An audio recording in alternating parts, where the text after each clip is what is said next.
नमस्कार, मी धनश्रीच्या स्वयंपाकघरात म्हणजे धनश्री किचनमध्ये तुमच्या सर्वांचं खूप खूप खूप स्वागत आहे। आज आपण आहे ना मुगाची थालीपीठ बनवणार आहोत। ते इथे हिरवे मूग असतात ना, ते मी भिजत घातलेले आणि त्याला ना छान मोड पण आलेले आहेत। हे मी 2 पाण्यात धुवून घेतलेले स्वच्छ। तर त्यासाठी आपण आधी मसाला एक बनवून घेऊया।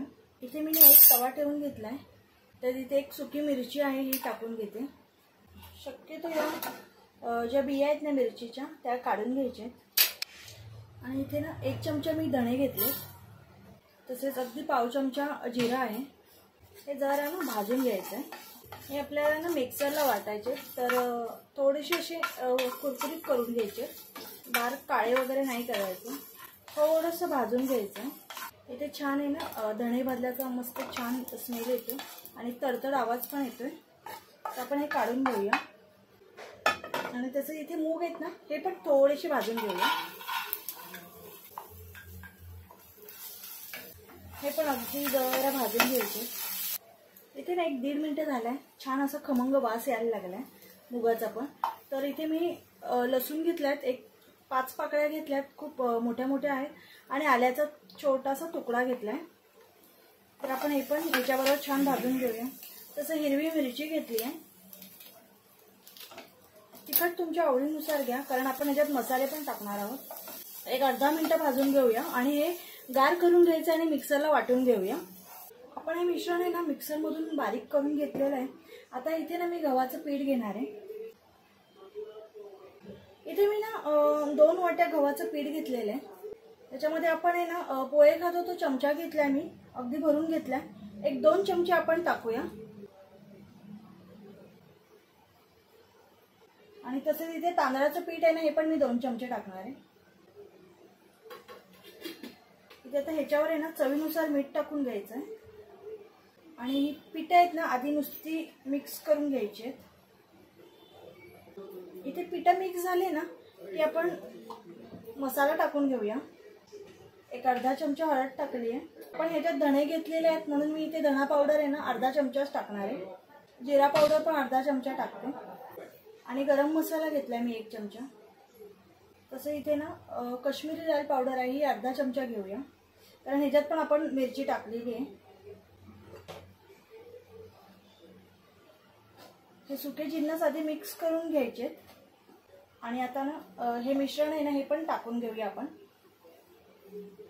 खूप घट्ट आहे, चमच्याने काढत बसली असते ना तर खूप वेळ लागला असता आणि ते ना पूर्ण निघालं पण नसतं, कारण ते पूर्ण असं ना चिकटलंय।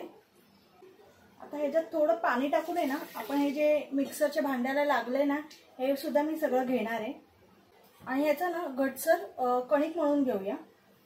आधी या मिश्रणामध्ये पीठ जेवढं बसेल ना तेवढं पूर्ण हे करून घ्यायचंय, पाणी नंतर टाकायचं नाही तर खूप पातळ होईल।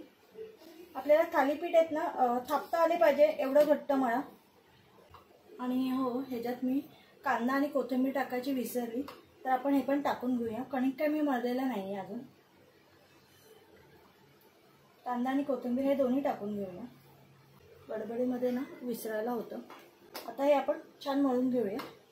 इथे ना छान मी असं घटसर पीठ मळून घेतलेलं आहे। आता आपण हे ना झाकून एक 5 ते 7 मिनिटं हे ठेवून घेऊया। इथे एक 10 मिनिटं झालेले आपण आहे ना आता ह्याचं थालीपीठ करूया। इथे पिठावर लाटलं तरी चालेल किंवा मग तेलावर लाटलं तरी चालेल। आपण इथे तेलावर लाटणार आहोत।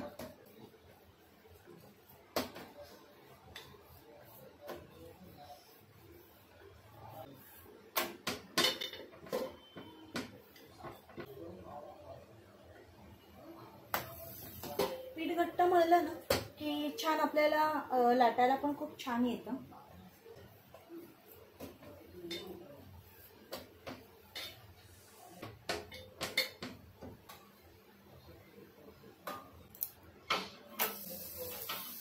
आणि इथे मी तेल लावते, तुम्ही तुमच्या आवडीनुसार बटर घी काही लावू शकता। छान दोन्हीकडनं भाजून घ्यायचं। लहान मुलांच्या टिफिनसाठी तुम्ही हे करू शकता, पौष्टिक पण आहे आणि लहान मुलं आवडीने खातात। हे छान भाजलंय, हे आता आपण काढून घेऊया। शकता किती छान झाले, कलर पण मस्त आहे आणि अशा प्रकारे आपण आहे ना हे सगळे करून घेऊया। इथे अशा प्रकारे ना मुगाचे थालीपीठ झालेले आहेत। मी दही आणि टोमॅटोची चटणी आहे, खूप छान होतात आणि हेल्दी पण आहे। तुम्ही हे नाश्त्याला पण खाऊ शकता किंवा संध्याकाळी आपण जेवतो तेव्हाही हे खूप छान पोट अगदी भरतं आपलं। तर नक्की करून बघा आणि व्हिडिओ आवडला असेल तर नक्की लाईक शेअर आणि सबस्क्राईब करा आणि असाच सपोर्ट करत राहा। बाय।